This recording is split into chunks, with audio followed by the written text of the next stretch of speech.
Eu escolhi abordar um pouquinho uma história, talvez, que vocês nunca tenham pensado sobre a economia, né, e mostrar que com isso a gente consegue identificar que a economia está mesmo desordenada, né? E como reordenar a economia vai passar por algumas propostas que eu vou trazer para vocês, que cada um de nós vai poder fazer. Então não é algo que só quando o governante X for eleito é que a gente vai conseguir ordenar a economia. Não. A gente consegue a partir de agora, mas tem coisas que vai ter que passar também pela questão social toda. Então também vai passar pelo político. E eu vou tentar trazer também essas duas soluções, tá? Então o primeiro ponto que eu quero trazer é a palavra reordenar. Por que eu estou trazendo reordenar? Reordenar, ou seja, será que ela já foi ordenada antes? E ordenar é o quê? O que significa ordenar a economia, né? Então o primeiro ponto que eu quero trazer é que a gente quer ordenar para o bem comum. E esse bem comum, ele é um bem comum diferente do que a gente conhece por aí, que geralmente o pessoal fala, o bem comum, quando todo mundo está se dando bem e tudo mais. Não, o bem comum ele é bem claro. Ele é o bem comum da alma. Ele é ordenado segundo a alma que a gente possui. Se todo mundo está bem materialmente, uma sociedade muito bem materialmente, onde a gente pensa que a economia tem que tratar, mas a alma das pessoas está decrépita, né, parece um sepulcro caiado, na verdade a economia não está bem ordenada, por mais que exista abundância de bens materiais. Isso nós vemos acontecer já em alguns países desenvolvidos, que tem tudo, materialmente falando, para poder se dar bem, mas ainda se depara com problemas existenciais. E o problema existencial vai minando a própria economia e a própria ordem da sociedade que as pessoas habitam. Então, na verdade, uma economia ordenada, ela tende à prosperidade, mas mantendo e preservando os bens da alma. E é isso que a gente vai tentar abordar aqui um pouquinho, tá? E ela não é um bem individual, ou seja, é um bem comum. Ela precisa ser compartilhada entre as pessoas de uma certa comunidade. A gente poderia falar, por exemplo, do bem comum do IBC, o Instituto do Bem Comum, por ser uma sociedade, no sentido de que são pessoas que se congregam com um objetivo específico, existe um bem comum dessa instituição. Existe um bem comum da sua família, existe um bem comum das pessoas que estão ao seu redor, no seu condomínio, por exemplo, no seu bairro, na cidade de Curitiba, um bem comum do Brasil. Cada bem comum, à medida que vai agregando pessoas, ele vai se tornando um pouquinho mais abstrato, mas ao mesmo tempo vai preservando algumas características que a gente vai tentar abordar aqui. Então, a preservação da ordem para a alma humana e a preservação da comunidade participando desses bens convergem para 3 elementos. E o primeiro deles é que a comunidade, em uma certa proporção, precisa possuir bens para que as pessoas possam praticar virtude.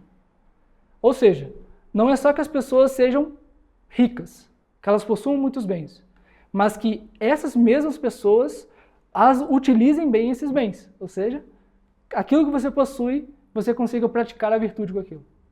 Porque se esse bem não está ordenado para a prática do bem, para as pessoas, para si mesmo e para os outros, essa economia se torna estéril. Estéril no sentido humano.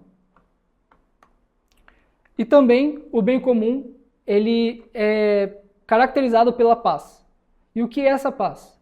A paz é você conseguir manter dentro daquela comunidade uma não agressão entre os seus membros, mas também uma não agressão externa. É como se você fosse ter um livro bem interessante do Chesterton, que chama Napoleão de Notting Hill.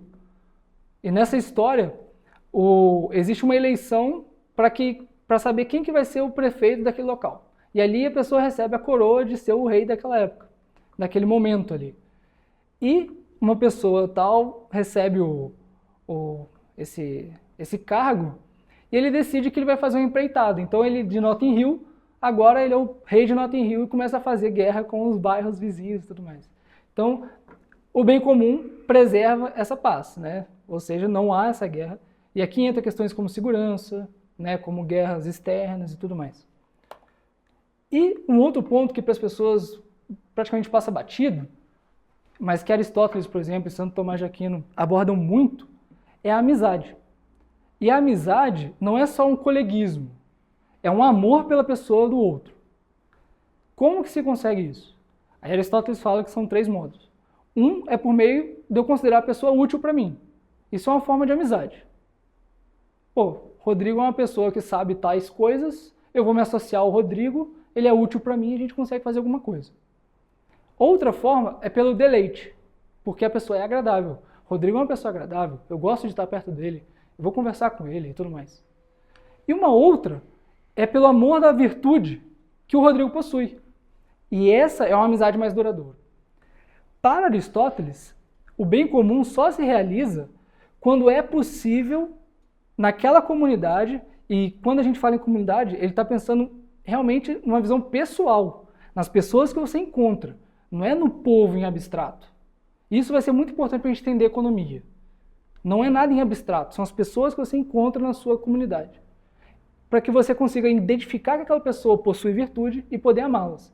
Então, uma comunidade que vai para o bem comum, ela possui um elemento pessoal e um elemento de virtude muito claro, ou seja, da alma da pessoa. E a economia vai passar por isso. Por isso que eu estou pontuando aqui a questão da virtude. Os bens só são bens de fato, riqueza, na medida em que as pessoas sabem usá-las. Senão, ela vai ser uma ilusão de riqueza. E essa ilusão pode ruir a depender do sabor aí da economia moderna como a gente conhece. Entendeu?